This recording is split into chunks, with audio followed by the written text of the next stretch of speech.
Est-ce que ba nzemba ko beta nzemba beaucoup? Merci beaucoup. Ouais, toyoka oyo babungiselaki biso na mokolo ya lelo. Oyo nzambe abika tokolia na pokwa na lelo. Ya koloba ebeleza te biso mo tozo découvrir yango sur place awa. Notre frère alobaka bien. Alobaka bien. Nga nayebi ndenge nzambe aitilizaka ye. Ba capacité oyo nzambe atiaka na ye nga nayebi. Biso ba woto tikali tozo découvrir yango biso nyonso a sur place. Aza frère moko kimia. Nzambe vraiment ata loboko likolo na ye. Notre frère Emmanuel Kala. Alobaka très bien. Frère Emmanuel Kala auti na église Germe de la Rédemption. Église ezali na Kingasani na commune ya Kimbantseke. Bo muna ke bo tuna président yo moneli wapi yo za kotona banda lukuna Kimbantseke uto sa nini. Donc bisika bala nzambe basangani donc ata mutazana lola ata mutaza duki na Kingasani azala mutagizana na lufu biso nyonso donc tokomisaka tata moko ata mutaza wapi da biso nyonso toyebi nzambe mobele moko. Yango sans plus tarder frère Nabiso Emmanuel ndenge na uti koloba auti na église Germe de la Rédemption. Mo kambina bango papa na ya molimo ezali notre papa Jean-Baptiste Kampuku. Est-ce que tokobete la papa maboko? Magisa aza musika metoza na ye na molimo. Et sika frère Emmanuel atelemi tango azoya tozobete la nzambe maboko.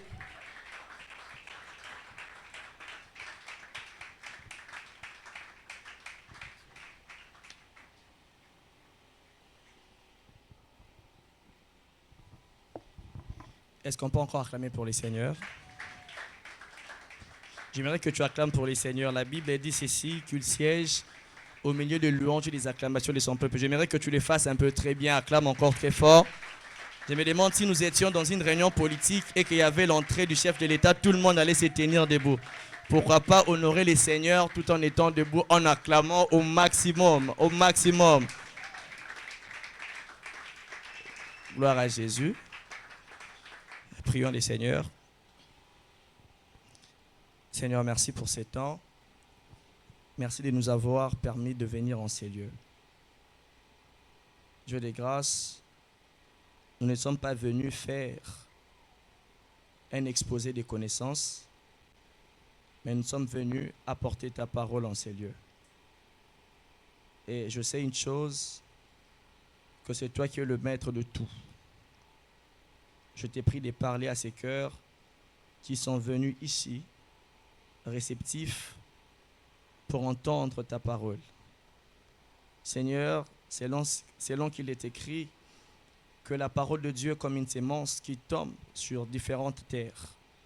Mais je prie que ce soir, que le frère et sœur de l'église RL soit une bonne terre sur laquelle ta parole, qui est la sémence, tombera et qui portera de fruits. Non pas à nous, Seigneur, mais à ton nom donne gloire. Par Jésus-Christ, notre Seigneur et Sauveur, nous avons ainsi prié. Amen. Je profiterai un peu de votre position. Je ne sais pas si on peut lire le livre de Ecclésiaste avant toute chose. Ecclésiaste, j'allais dire. Ecclésiaste chapitre 11, le verset 9 à 10. J'ai lu au nom du Seigneur. J'ai lu au nom du Seigneur. La Bible dit ceci. Jeune homme, réjouis-toi dans ta jeunesse. Livre ton cœur à la joie pendant le jour de ta jeunesse. Marche dans le voie de ton cœur et selon le regard de tes yeux. Mais sache que pour tout cela, Dieu t'appellera en jugement. Le verset 10. Bannis de ton cœur les chagrins et éloigne le mal de ton corps, car la jeunesse et l'aurore sont vanité. Parole du Seigneur. Parole du Seigneur. Voilà. Merci. Avant de commencer mon message, mon exhortation, mon enseignement de ce soir, j'aimerais d'abord premièrement dire merci à Dieu pour sa grâce.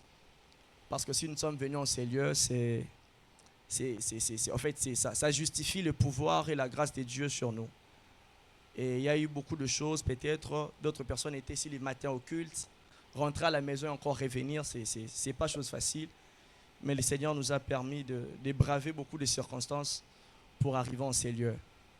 Et j'ai dit aussi merci à l'ange de l'église, le pasteur Moulumba, ainsi que tous les responsables de l'église, pour avoir autorisé cette organisation de la jeunesse, mais aussi pour avoir apposé sa signature pour que la lettre nous parvienne, afin que nous puissions venir apporter la parole ici.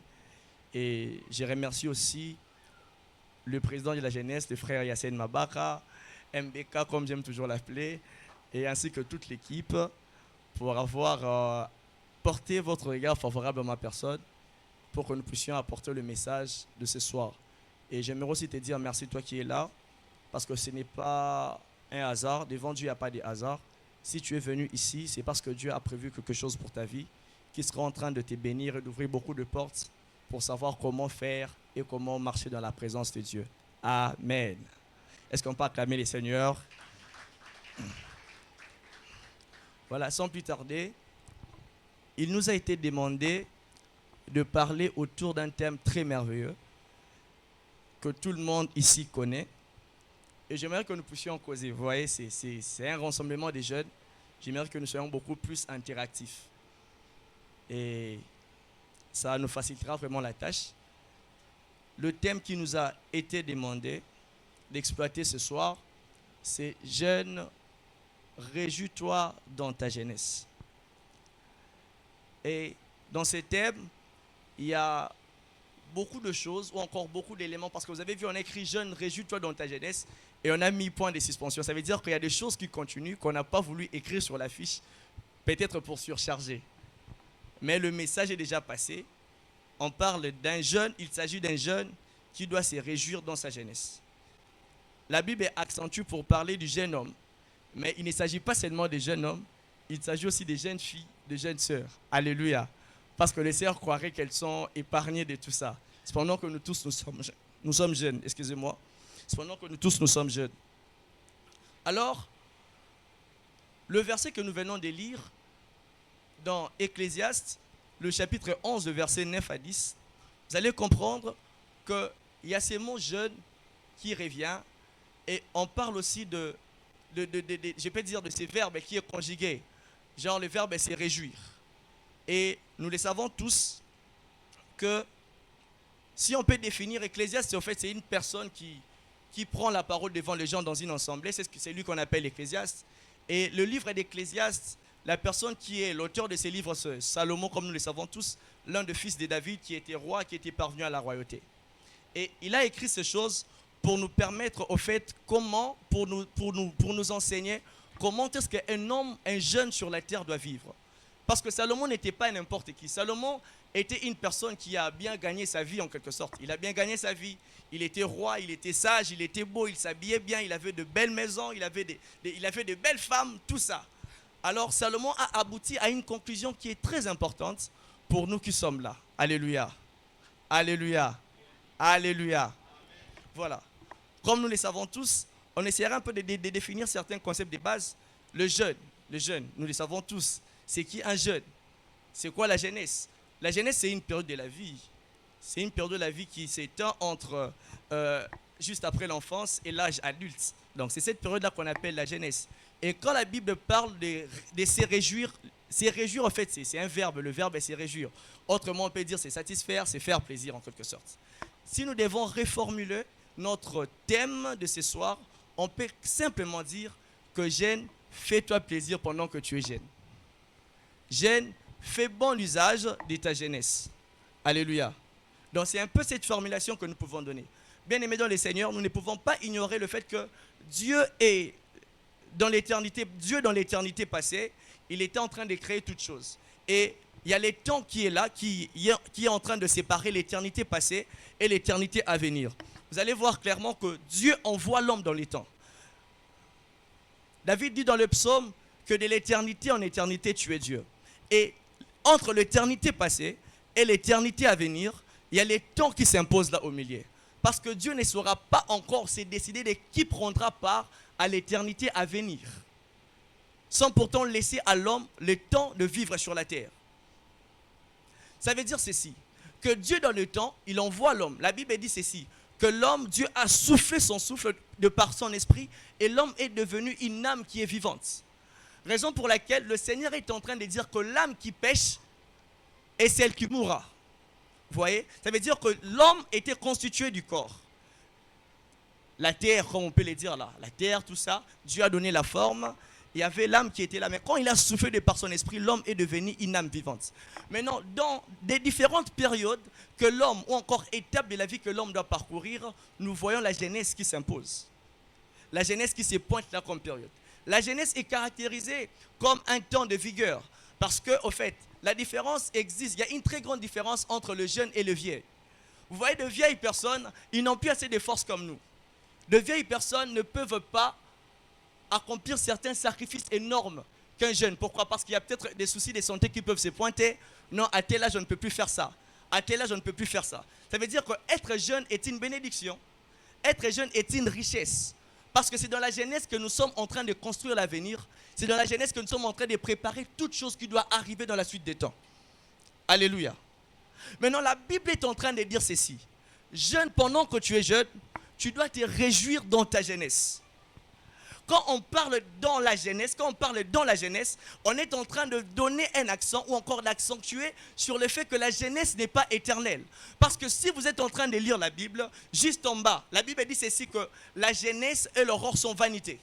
Ça veut dire qu'il y aura un moment où on n'aura plus cette force. Il y aura un moment où on n'aura plus cette même énergie. Il y aura un moment où on va perdre notre vigueur. Et le Seigneur nous conseille de se réjouir dans la jeunesse. Mais le problème, c'est que beaucoup de personnes ont pris cette parole de Dieu pour la détourner, pour donner une autre tournure à cette parole. Parce que quand la Bible dit « jeune, réjouis-toi », le verbe « se réjouir » est conjugué en impératif. Ça veut dire que c'est un ordre que Dieu te donne. Ça veut dire qu'en quelque sorte, Dieu ne veut pas voir un jeune être triste. Dieu ne veut pas nous voir être tristes. Mais Dieu veut que nous puissions se réjouir d'un moment à un autre. Mais la seule question que nous devons se poser ce soir, c'est que comment nous serons en train de se réjouir. Parce que n'oubliez pas dans ces versets, la Bible dit « Réjouis-toi dans ta jeunesse, fais ce que tu veux, fais ce que bon te semble, suis le voie de ton cœur, selon le regard de tes yeux. Mais sache qu'à la fin de toute chose, il y a un jugement qui t'attend. » C'est là le problème. Je me pose la question de savoir comment on peut donner à une personne un libre accès de se réjouir, mais tout en donnant une condition à la fin qu'il sera jugé. Ça veut dire que Dieu s'attend à une certaine façon de se réjouir, venant d'un jeune. Alléluia. Parce qu'on ne peut pas être en train de juger une personne à qui l'on a donné un cadeau. Parce que ce qu'il doit en faire, ça ne t'intéresse pas. Si j'ai donné cette Bible à un des frères ici, je n'ai pas le droit de connaître ce qu'il va en faire. Ce n'est pas ça ma préoccupation. Ça veut dire qu'il doit faire ce qu'il veut. S'il va lire ça matin, midi, soir, c'est sa vie.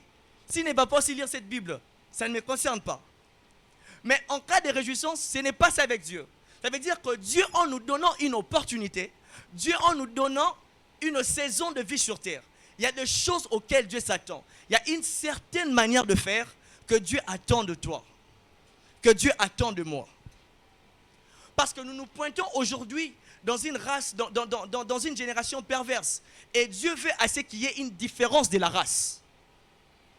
Vous devez comprendre ceci, mes frères et sœurs, que la réjouissance est liée à la nature de la personne qui se réjouit. Alléluia. Je disais que la réjouissance est liée à la nature de la personne qui se réjouit. Ça veut dire ceci. Il y a d'autres cultures qui imposent une certaine manière de se réjouir. Vous êtes d'accord avec moi? Il y a d'autres quartiers qui imposent une certaine façon de se réjouir. Et dans le monde actuel, comme nous sommes en guerre, comme il y a confrontation entre le royaume de Dieu et le royaume des ténèbres, le royaume des ténèbres impose aussi une certaine façon de se réjouir aux personnes qui sont membres de ces royaumes. De la même manière aussi pour les gens qui appartiennent au royaume des cieux, qui sont du camp de Dieu, il y a aussi une certaine façon de se réjouir que Dieu leur a imposée. Maintenant, la grande question que je nous pose ce soir, c'est que nous devons savoir de quel côté nous nous situons pour mieux se réjouir. Écoutez, j'étais en train de lire dans la Bible, je trouvais quelque chose qui m'a vraiment étonné. La Bible énumère plus de 4 versets, 4 ou 5 versets, toujours dans les mêmes livres.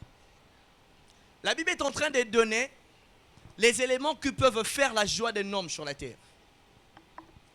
La Bible dit que l'homme, il se contente du manger, du boire, mais aussi de la jouissance liée à son travail. Mais la Bible dit quoi après ça? Toutes ces choses viennent de Dieu. Toutes ces choses est un cadeau qui vient de Dieu. Ça veut dire que si tu trouves quelque chose à manger, si tu trouves quelque chose à boire, si tu as un travail qui te donne la joie, qui réjouit ton cœur, la parole dit que ces choses sont un cadeau qui vient de Dieu. Et la Bible dit que Dieu donne ces choses à des personnes qui lui sont agréables. Mais en fait, il y a un accent que la Bible est en train d'énumérer. La Bible dit que pour les pécheurs, ils peuvent avoir ces choses. S'ils travaillent pour avoir ces choses, Dieu prendra ces choses, il donnera ces choses à des personnes qui lui sont agréables. Tout ce que nous faisons, toutes les activités de la vie aujourd'hui que nous faisons, tournent autour de ça, le manger, le boire et de se réjouir pour le travail. Aujourd'hui, quand on n'a pas du travail, on peine. Aujourd'hui, quand on ne mange pas, c'est tout un problème. Aujourd'hui, quand on ne boit pas, c'est tout un problème. D'ailleurs, c'est une activité récurrente de notre vie. Le manger, le boire et se réjouir de notre travail.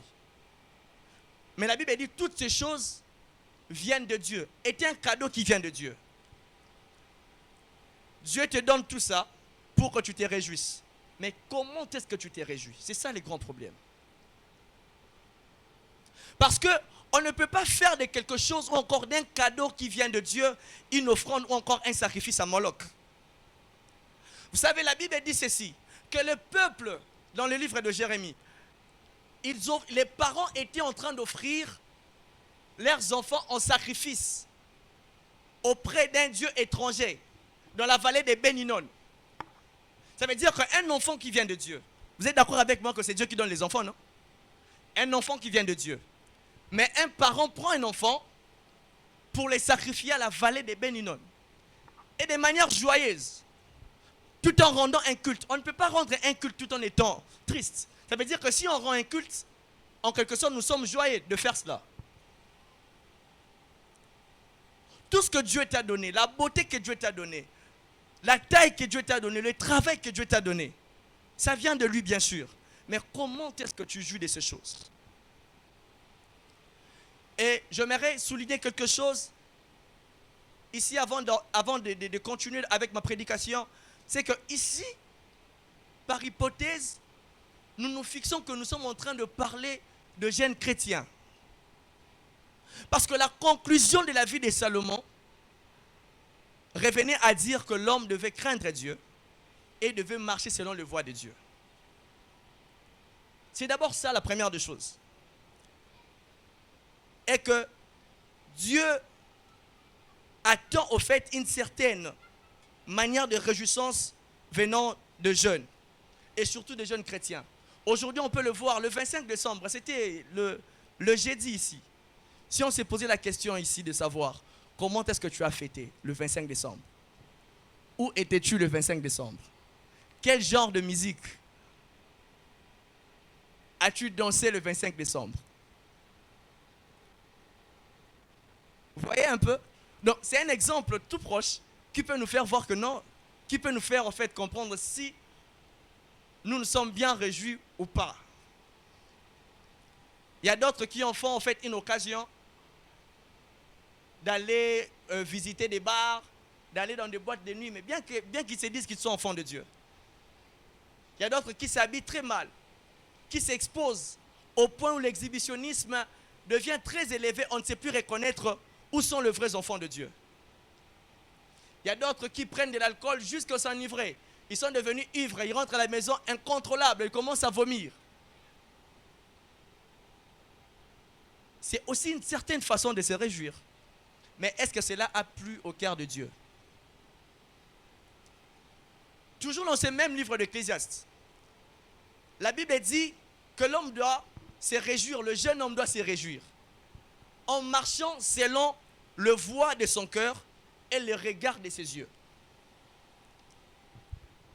Vous savez, c'est vraiment très important de comprendre ces faits. De marcher selon le voie de son cœur et le regard de ses yeux. Ça veut dire quoi? Vous devez comprendre que la Bible est en train de dire, c'est même par l'abondance du cœur que la bouche parle, n'est-ce pas? N'est-ce pas? C'est par l'abondance du cœur que la bouche parle. La même Bible est en train de dire ceci, que le cœur est la racine de tous les maux. Parce que toutes les mauvaises choses proviennent du cœur. Ça veut dire que le voie de ton cœur ne peut ou pas forcément t'indiquer de bonnes choses à faire. Les voies de ton cœur peuvent être meilleures. Les voies de ton cœur ne peuvent pas aussi être meilleures. Est-ce qu'on s'y comprend? Et la Bible est en train encore de dire, et selon les regards de tes yeux. Parce que les yeux représentent une porte de l'esprit. Alléluia. Faisons un exercice pour voir. Tout ce que nous sommes en train de faire, tout ce que nous copions aujourd'hui, c'est parce qu'on l'a vu quelque part. N'est-ce pas?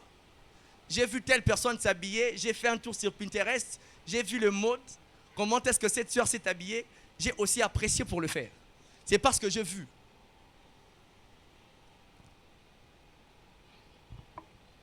Pour certains frères qui ne laissent pas passer les sœurs, quand ils voient une belle sœur comme ça, c'est comme ça.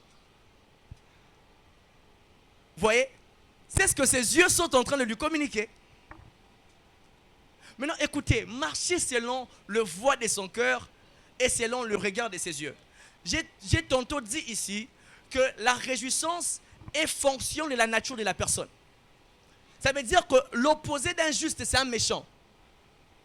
Si nous ne sommes pas un jeune chrétien, nous ne sommes pas un jeune juste en Jésus-Christ, c'est que l'on doit être un jeune qui est méchant. Et quand je parle d'un jeune qui est méchant, je sous-entends un jeune plutôt qui est sous l'emprise du diable, qui est sous le contrôle du diable, qui vit sous la gouvernance de Satan. C'est celui-là qu'on appelle un méchant. Et qu'est-ce que la Bible est en train de dire dans Proverbe chapitre 6, le verset 12 à 19? Si vous lisez ces choses, si vous lisez ces livres, vous allez comprendre que la Bible dit que le méchant n'a pas le temps de méditer sur de bonnes choses.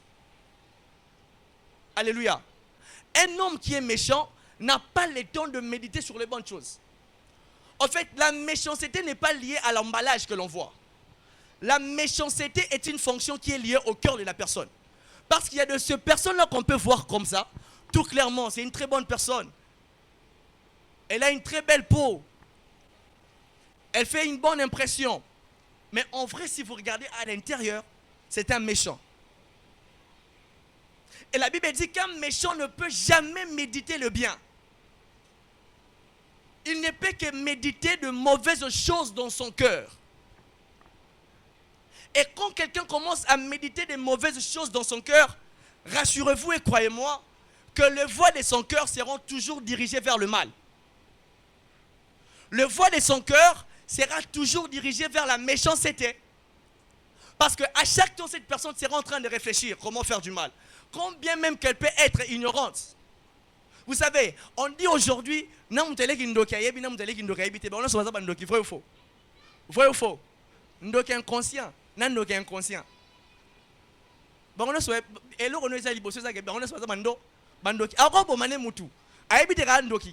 Mais en soi, il ndoki. C'est un peu ça, l'image de la méchanceté.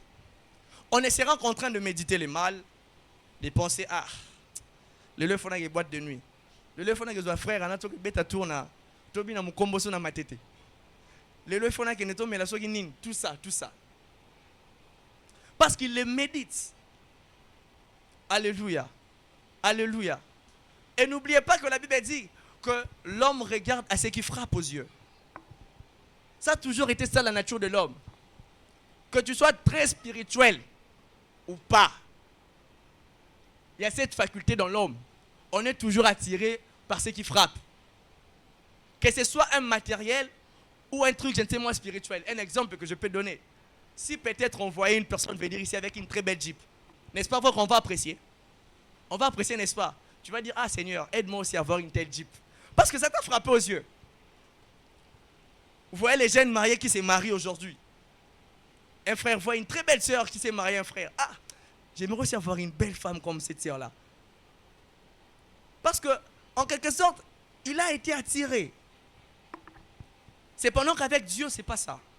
Dieu regarde d'abord le cœur avant tout. Il faut se poser la question de savoir, suis-je un jeune qui est méchant, soit suis-je un jeune qui est juste?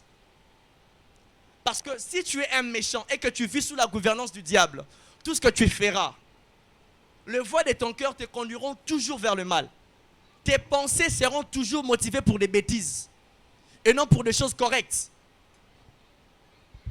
Tu seras peut-être en fait, l'agent perturbateur de la relation de certaines personnes avec Dieu. Tu seras en fait un agent porte-malheur dans un collectif de gens. Parce que quand tu viens, tu as tellement médité le mal dans ton niveau d'inconscience que tu ne sais pas que ce que tu es en train de cracher, c'est des bêtises. Et une telle personne ne peut jamais se réjouir tout en honorant la parole de Dieu. Parce que c'est un méchant. Alléluia. Alléluia. Est-ce qu'on peut acclamer les Seigneurs pour que j'avance? Donc pour un méchant, il y a la perversité dans son cœur. Il médite constamment le mal. Et je l'ai dit tantôt, que les regards, les yeux, se pointent comme une porte de l'esprit. Et un homme qui est méchant, ses yeux sont rattachés à la convoitise de la chair. Dans 1 Jean chapitre 2, verset 16, on parle de la convoitise de la chair. Vous convoitez. Parce que la Bible est en train de dire ceci. Quand Jésus-Christ est venu, écoutez un peu, c'est que les yeux, les regards peuvent faire. Jésus-Christ dit aux gens qu'avec Moïse, l'adultère était le fait de prendre la femme d'autrui ou encore de prendre le mari d'autrui. Mais moi, je vous dis, quiconque regarde une femme avec une mauvaise pensée a déjà commis l'adultère. Vous voyez que l'adultère quitte la connotation d'être un acte de prise par force ou encore d'un acte d'infidélité de l'un des partenaires qui se sont engagés.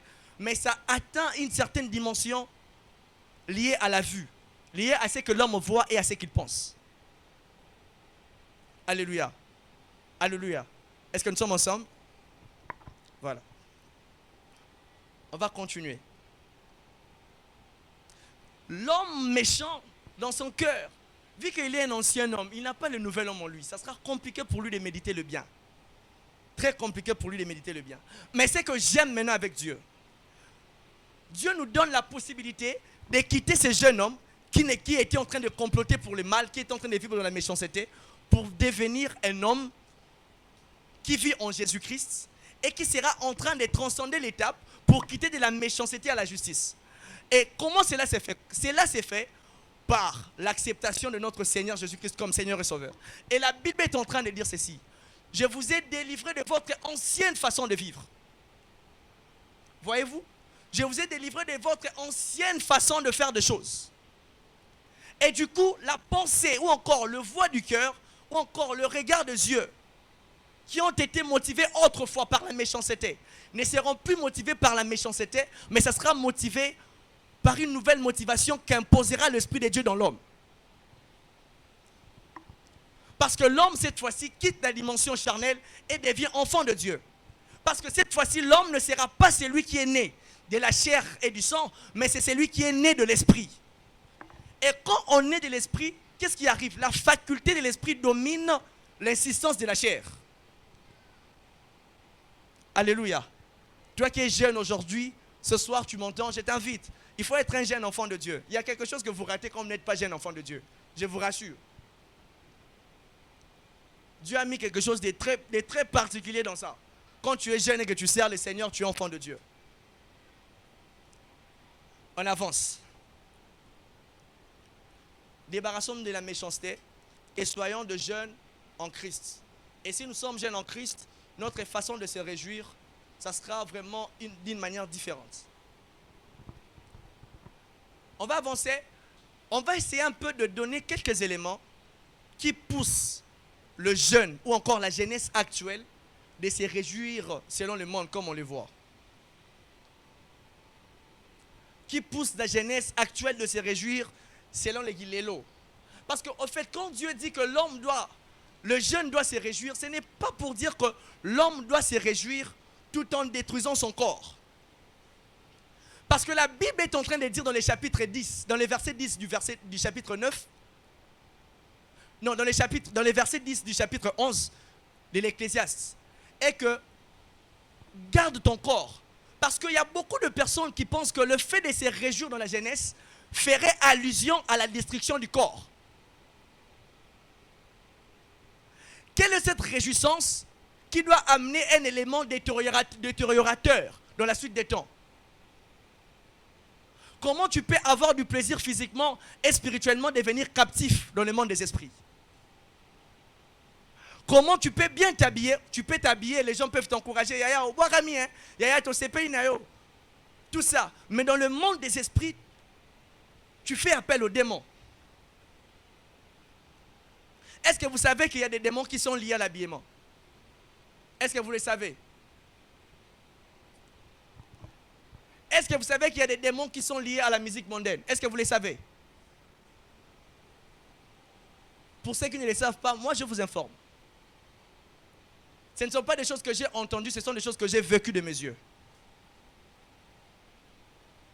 Vous priez pour quelqu'un, vous faites un service de délivrance, il vous dit, je suis entré ici parce qu'elle s'était mal habillée. Parce qu'elle avait exposé son corps. Elle avait laissé les ventres exposés. Et beaucoup de gens ne s'en rendent pas compte. Que la réjouissance a toujours une conséquence physique, mais aussi une conséquence spirituelle. Et cette conséquence-là, ces conséquences ne peuvent pas seulement être temporaires, mais il y a des conséquences qui seront perpétuelles. Parce que la Bible est en train de dire que sache qu'à la fin de toute chose, tu seras jugé. Et quand tu es juge, c'est pour qu'il y ait un sort sur toi. Qu'il soit bon ou mauvais. Alléluia. Est-ce que je parle aux jeunes? Est-ce que je parle aux jeunes? Et la première des choses, il y en a plusieurs. Mais le Seigneur m'a aidé pour sélectionner quelques-unes peut-être, excusez-moi, quelques-unes, pour nous faire comprendre certaines choses. La Bible dit ceci, dans Romains chapitre 12, le verset 2, vous le connaissez, mais je commence au verset 1. La Bible dit, je vous prie de donner vos corps comme un sacrifice saint et agréable, ce qui sera de votre part un culte raisonnable. Et le verset de la Bible dit, ne vous conformez pas au siècle présent, mais soyez transformés par les renouvellements de l'intelligence, afin que vous discerniez ce qui est bon et ce qui est mal. Vous voyez un peu ça? Et dans Tite chapitre 2, verset 12, la Bible est en train de dire que dans le siècle présent, nous devons vivre avec une certaine sagesse, mais une sagesse qui vient de Dieu. Je m'explique. La première des choses que j'ai évoquées, qui fait de sorte que le jeune d'aujourd'hui, soit en train de se réjouir d'une mauvaise façon, c'est le conformisme. Quand je parle du conformisme, je sous-entends le fait de faire comme les autres, mais ne tapant comme les autres. Le fait de faire comme les autres, le fait de copier ce qui ne t'appartient pas, ce que tu ne dois pas réellement faire. C'est ce qu'on appelle le conformisme. Moutalati pantola akitisi ba fes, je peux moi ni pantola on simbi nga pena kitsa ba fes. Moutasali so ginenga ni nazuba make up ya nenga ni hotel pena bi Oh, na elongine biologique, to bosani. Mais au copier quand même. Moutala telo comme course jip moi bien té. Au CP non bon, le conformisme. Maintenant, qu'est-ce qui se passe? La Bible dit ne vous conformez pas au siècle présent. Quand la parole interdit aux gens de se conformer au siècle présent, mais ce n'est pas d'abord tout le monde qui ne peut pas se conformer au siècle présent. Le verset 1 nous parle de personnes qui ont offert leurs membres, leur vie comme un sacrifice saint et raisonnable. Quand on parle de raisonnable, on fait appel à la raison. Ça veut dire avec intelligence. Ils ont réfléchi et ils ont fait le bon choix. Parce que Dieu ne te prendra pas par force pour que tu lui donnes tes membres. Non. Il te laisse le libre choix, le libre arbitre. Que tu fasses un choix sur ce que tu veux faire réellement. Et la Bible dit dans le deuxième verset qu'on ne peut pas se conformer, mais nous devons être transformés par le renouvellement de l'intelligence, afin que nous puissions connaître ce qui est bon et ce qui est mal.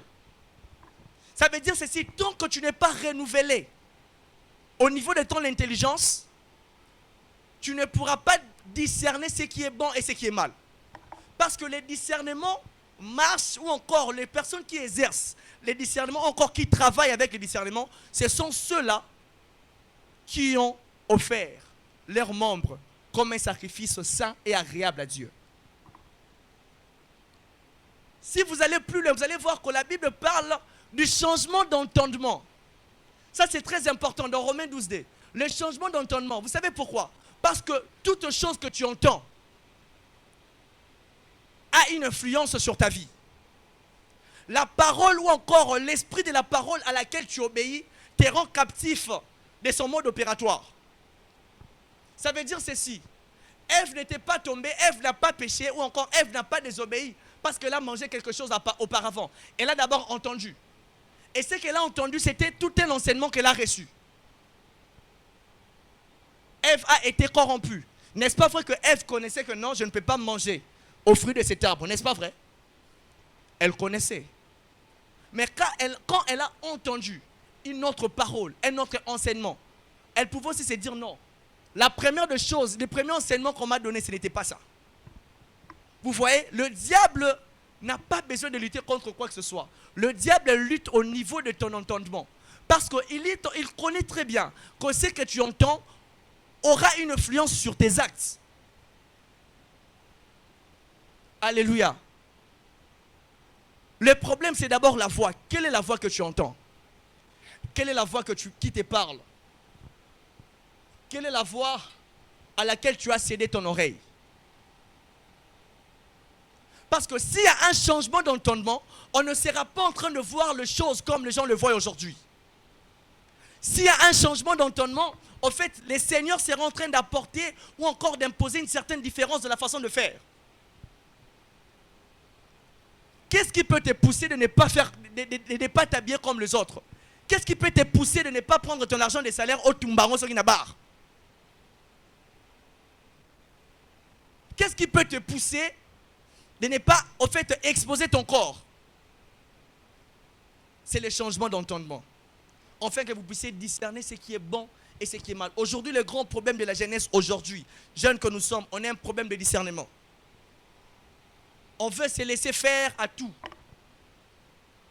On se laisse faire à tout. On veut tout copier. Ça, ce n'est pas quelque chose qui est très bon. Le conformisme. Le Seigneur ne nous demande pas de se conformer. Alléluia. Alléluia. Est-ce qu'on peut acclamer les seigneurs? Écoutez-moi. La deuxième des choses, c'est l'enseignement des démons. 1 Timothée chapitre 4 verset 1. La Bible a dit que dans les derniers jours, nombreux abandonneront la foi et vont s'attacher à des esprits séducteurs. Vont suivre les enseignements des démons. Vont copier la doctrine des démons. Est-ce que vous pouvez vous rendre compte que le monde visible que nous voyons aujourd'hui est tiré du monde invisible?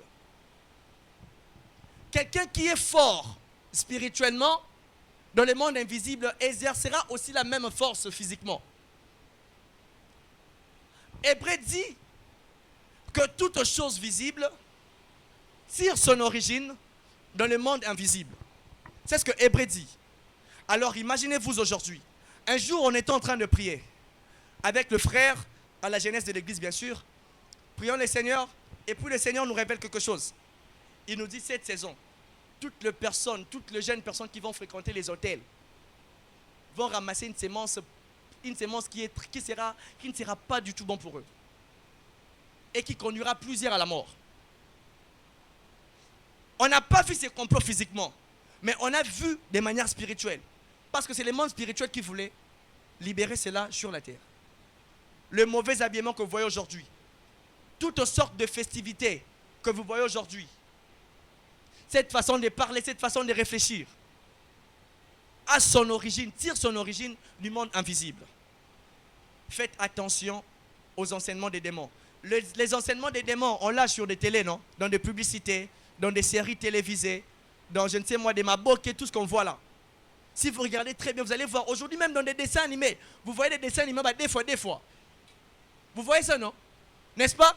Ça vient d'où? Est-ce que ces choses à l'époque, ça existait?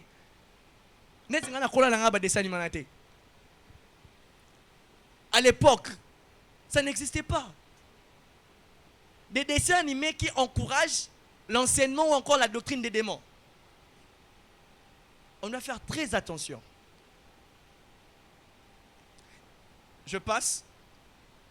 Et la troisième des choses qui peut faire de sorte que nous puissions se réjouir selon le monde, c'est le conseil de méchants.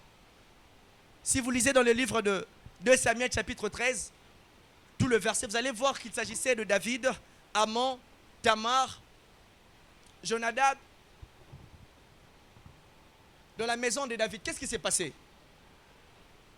On parle du conseil des méchants. Il y avait un homme qui s'appelait Jonadab. Jonadab était ami de l'un des fils du roi. Et qu'est-ce qui se passe dans la suite des temps? Un des fils des rois dans la maison du roi, dans le palais royal, a eu des envies sexuelles pour sa sœur, qui s'appelait Tamar. Mais il ne savait pas comment les réaliser.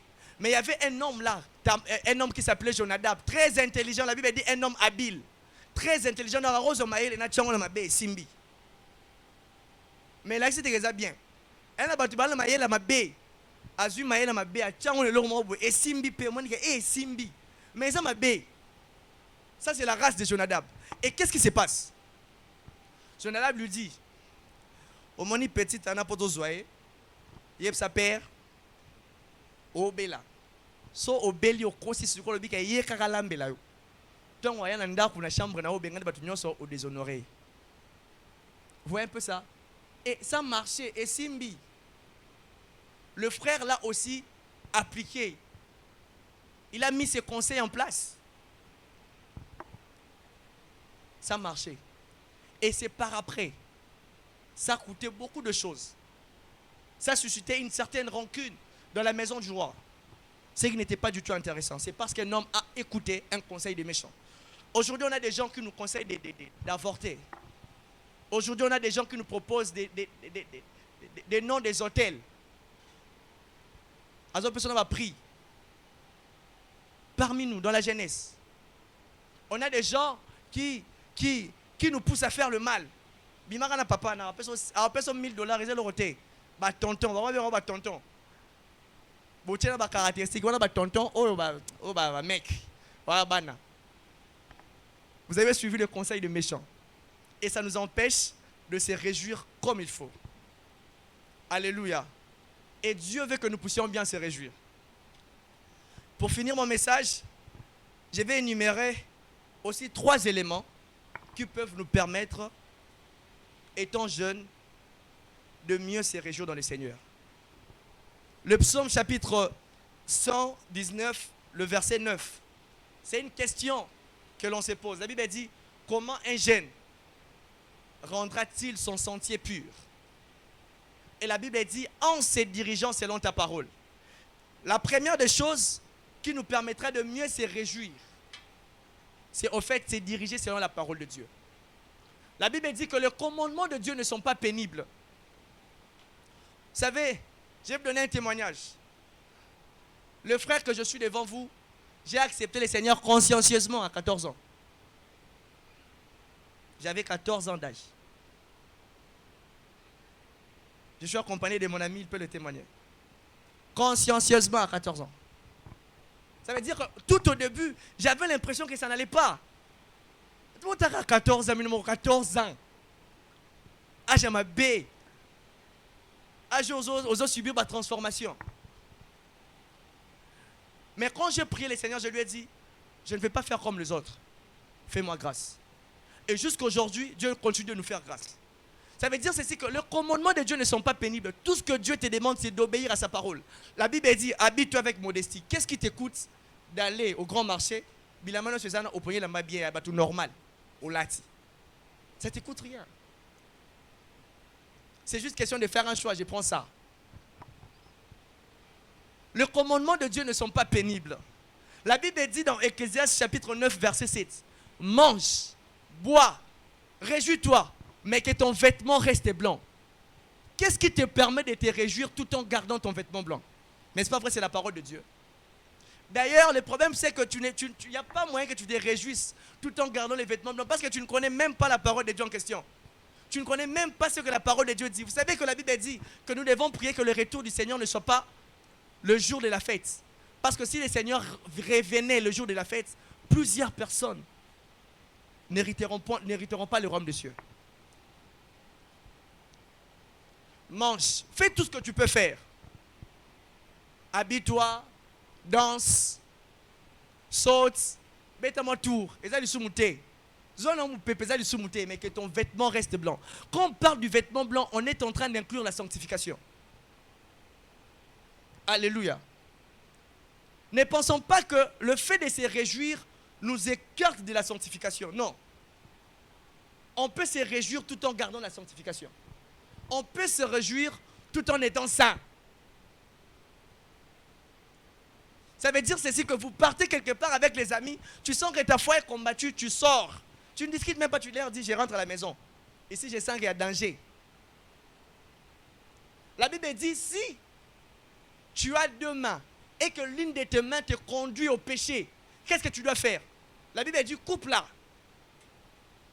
C'est appréciable pour toi d'hériter le royaume des cieux tout en ayant une seule main, que d'aller en enfer en ayant les deux mains. Ça te sert à quoi? Ça ne veut pas dire que tu dois couper la main physiquement. Tu ne dois pas couper la main physiquement. Ça veut dire que tu dois arrêter avec toutes les pratiques qui te conduisent au péché, qui te conduisent à salir ton habit. Le commandement de Dieu. Une fois qu'on lit la parole de Dieu, c'est la parole de Dieu qui transforme. Ce ne sont pas forcément les prophéties qui transforment. Même il y a des prophéties aussi qui sont conditionnées avec la parole de Dieu. Nous sommes trop voués aux prophétiques. C'est bien. Mais est-ce que Dieu peut donner une grâce prophétique à une certaine dimension, à une personne qui peut faire honte à son nom? On risquera de se contenter de miettes à la place de vivre des choses qui sont réellement prévues pour nous, de la part du Seigneur. Mange, bois. Le premier, c'est dans pas longtemps ici. Mais là, nayo bina. Mais il y a maramusali wana et la mebe bate comme et bate dans la pembe. Gardons la sanctification en se dirigeant selon la parole de Dieu. La Bible dit dans Psaume 119, 11, je serre ta parole dans mon cœur, afin de ne pas pécher contre ta loi. La deuxième des choses, l'avant-dernier élément pour finir, la Bible dit ceci dans Philippiens 3, 8, que tout ce qui était pour moi comme un bénéfice, je les regarde aujourd'hui comme de la perte, comme de la boue, à cause de la connaissance du Christ. Ça veut dire que tu dois commencer à regarder toutes les choses qui te faisaient réjouir dans le mal, comme une perte, comme de la boue, à cause de la connaissance du Christ. Parce que le Christ t'impose une certaine façon de vivre. Le Christ t'impose une vie lumineuse, une vie qui est dans la lumière. Ce n'est pas une vie qui est dans les ténèbres. Si tu connais réellement le Christ, tu sauras agir fidèlement selon sa parole pour ne pas pécher contre lui. Si tu prenais plaisir à aller dans des bars, des boîtes de nuit, fréquenter des hôtels, de couses ou je ne sais moi quoi, de prendre de l'alcool, de voler ou encore, etc., à cause de la connaissance du Christ qu'on te prêche maintenant là, tu dois regarder ces choses comme de la boue. Ndolinga ronyata poto kina nzela so lati kitoko. Kolinga pe masumu te. Po elama nzamba lati so za tellement kitoko makasi ke robebisa ngona masumu. Alléluia. Alléluia. À cause de la connaissance du Christ. C'est avec la connaissance du Christ, c'est par la connaissance du Christ que tu seras en train de fuir le passion de la jeunesse. Nous sommes jeunes, nous sommes tellement combattus parce que la jeunesse c'est la vigueur. Dieu compte sur les jeunes. Mutanzimeli nzambe na 80 ans, mutanzimeli nzambe na 12 ans, et c'est le romoroté. Nzambe azamaka mebelo sala na mutanzimeli nzambe na 12 ans, kena mutanzimeli nzambe na 80 ans pour okufa. Yesu nzambe nzambe na 80 ans peut-être pas kene lola pour na lobiko na ye. Mais mutanzimeli avant na bolenge, Dieu compte encore sur lui. Parce que par lui, Dieu peut encore gagner beaucoup de gens. Par lui, Dieu peut encore gagner toute une multitude. Et le diable ayant compris cela, il commence à combattre la jeunesse. Il multiplie des stratégies. Mais à cause de la connaissance du Christ, regardons tout ce que le diable nous propose comme de la boue. Comme de la boue. Ça veut dire au tel on va dire, je ne peux plus tomber dans ça. On vient te chercher pour aller fumer. Non, je ne peux plus tomber dans ça. Et plus grave, il y a des gens qui amènent une certaine façon de se réjouir du monde dans l'église. Aujourd'hui, on a des gens, ils ont dans l'église jeune, ils ont fou là. Ils ont dans sa famille, ils ont 4 ans. Oh, ma bine est où dans lola. Ma bine est où dans lola. Il faut tout naître. Au dia, on a qui danse dans la lola. Alléluia. Alléluia. Ce n'est pas une bonne façon de faire. Parce que quelqu'un, à cause de la connaissance du Christ, doit reconnaître que la maison de Dieu est sacrée. La maison de Dieu est sacrée. Tout ce qu'il y a ici, c'est vraiment sacré. On doit avoir du respect pour la maison de Dieu. Mais aujourd'hui, nous les jeunes, on va venir, surtout avec les musiciens que nous sommes. Il vient, il prend la partition, il dit, moment, serment boto frère mo boy bien gagner ba nous robina souvent les siens le 31 to kumisa nzambe. Dieu au ciel il regarde, il dit non ça c'est un feu étranger dans la maison du Tout-Puissant. La connaissance du Christ, on doit apprendre à connaître Christ. Vous savez, quand on connaît le Christ, il y a une différence entre une personne qui a entendu parler du Christ et une personne qui a vraiment rencontré le Christ. S'il y a un accident qui se déroule là quelque part, les personnes qui sont présentes pendant qu'il y a déroulement de l'accident n'auront pas une même façon de parler que celles qui ont entendu parler de l'accident. Ça veut dire qu'une personne qui a la connaissance du Christ ne parlera pas de la même manière, ne fera pas de la même manière que celle qui a seulement entendu que Nzamba existera. Frère, on sera jugé. Rien n'était rassuré au Rome à 50 ans. Toro bi m'appelle Araboué toké boé mutu musu atira la koufi. Tolongo l'hypothèse de la bandoki mutu balié. Nzamba permettre de le à pou au koufi. Au beti di bakou au koufi. Tu vas dire à Dieu non la bas na bon nation dans 30 ans. La Bible dit ce qui nous attend demain, on ne connaît pas. Le lendemain appartient à Dieu. Et pour finir, une des choses qui nous permet, qui nous empêchera de vivre ou encore de se réjouir selon le monde, c'est quand on a l'affection de choses d'en haut. Alléluia. L'affection de choses d'en haut. La Bible dit, marchez selon l'esprit et vous n'accomplirez point les désirs de la chair. Vous n'accomplirez point le désir de la chair. Vous savez, il y a des choses qui n'appartiennent pas à la terre. La sanctification, ce n'est pas pour la terre, vous le savez, non? Ça, vous le savez. La sanctification, ce n'est pas pour les hommes qui vivent dans le monde. La pureté, ce n'est pas pour les hommes qui vivent sur la terre. Quand on vit dans le monde là, la Bible dit, n'aimez pas le monde, ni les choses qui sont dans le monde. Mais j'ai lu ma Bible, je n'ai pas vu là où la Bible mentionne que la pureté ou la sanctification appartient au monde. Quand on s'affectionne aux choses d'en haut, on ne pourra pas se réjouir comme tout le monde. Ça veut dire ceci, que nous serons en train de prendre plaisir aux choses qui sont pures. Même par notre façon de danser, chanter, tout ce qu'on peut faire là, toutes sortes de réjouissances que vous connaissez. Ato lingi chéri frère, à vos bala. Au sein dans les seigneurs. Tu vas marcher selon la parole de Dieu. Ce n'est pas mal de se mettre en couple. Tout le monde va se marier ici. C'est pas mal. Mais comment on gère les choses? Est-ce que Dieu prend plaisir dans ça? Parce que s'il y a des gens sur cette terre qui ont conservé leur état de pureté avant de se marier, frère, tu peux le faire. Sœur, tu peux le faire. Quelqu'un qui s'affectionne aux choses d'en haut apprendra à marcher dans la pureté, dans la sanctification, parce qu'il est écrit dans la parole que tel que Dieu est, c'est tel que nous sommes ici sur la terre. Bien-aimés frères, la Bible dit qu'à la fin de toute chose, après différentes façons de se réjouir, le Seigneur sera en train de nous juger. Le Seigneur sera en train de nous juger. Et quand le Seigneur te jugera, il va se décider si tu dois aller en enfer, soit tu dois aller au ciel. Ne faisons pas semblant de paraître saints devant Dieu, devant les hommes plutôt. Ça ne paye pas. Soyons saints devant Dieu. Réjouissons-nous. Je sais que c'est une période de fête. Tout le monde doit se réjouir. Mais faisons cela dans le Seigneur. Et si nous le faisons dans le Seigneur, quand le Seigneur jugera le monde, il te dira non, non, non. Il y a un jeune chrétien. Il y a encore 7000, comme il avait dit avec Élie. Ne te dérange pas, il y a encore 7000 qui n'ont point fléchi les genoux devant Jézabel, devant Baal.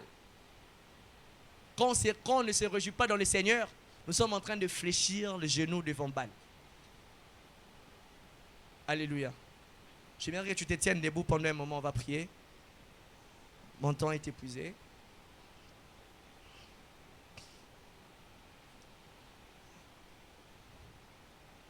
Pesanga makasi, pesanga makoki, pesanga maele, ngana salela yo, nasengi makasi, nasengi makoki, nasengi maele, ngana salela yo.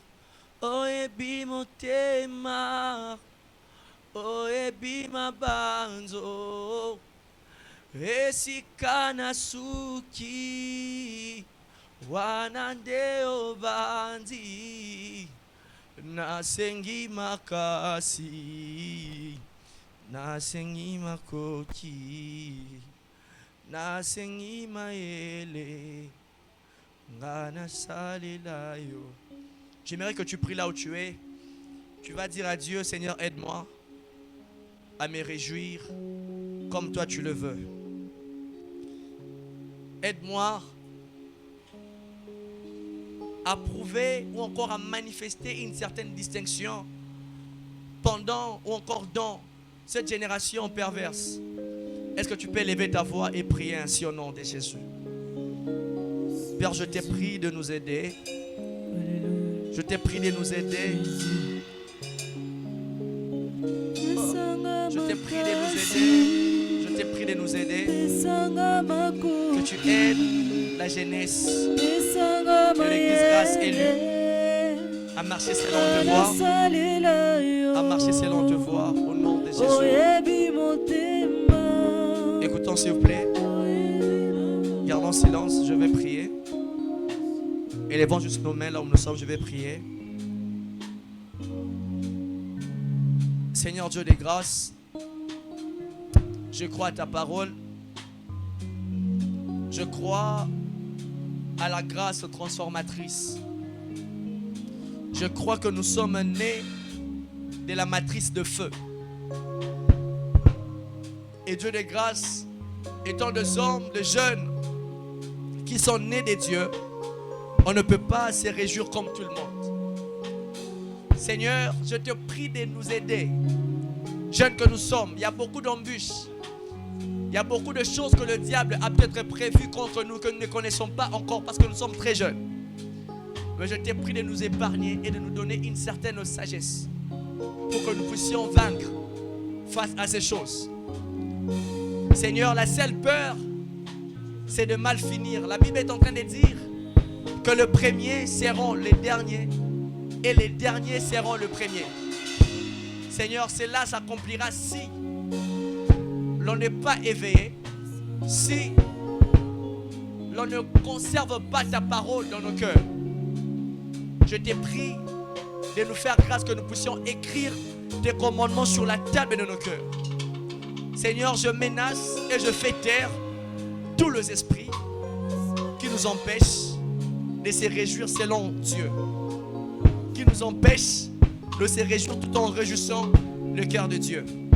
Saint-Esprit de Dieu, donne-nous l'affection pour la pureté, donne-nous l'affection pour la sanctification, donne-nous l'affection pour la crainte de Dieu. Il est écrit que la crainte de Dieu est le commencement de la sagesse. Je te prie, nous sommes trop jeunes, mais donne-nous la sagesse pour vaincre toutes ces choses. Donne-nous la sagesse pour connaître ce que nous devons réellement faire. Par Jésus-Christ notre Seigneur, et ensemble avec le Saint-Esprit, nous t'acclamons le Seigneur parce que tu es merveilleux. Au nom de Jésus-Christ de Nazareth, nous disons Amen. Que Dieu vous bénisse.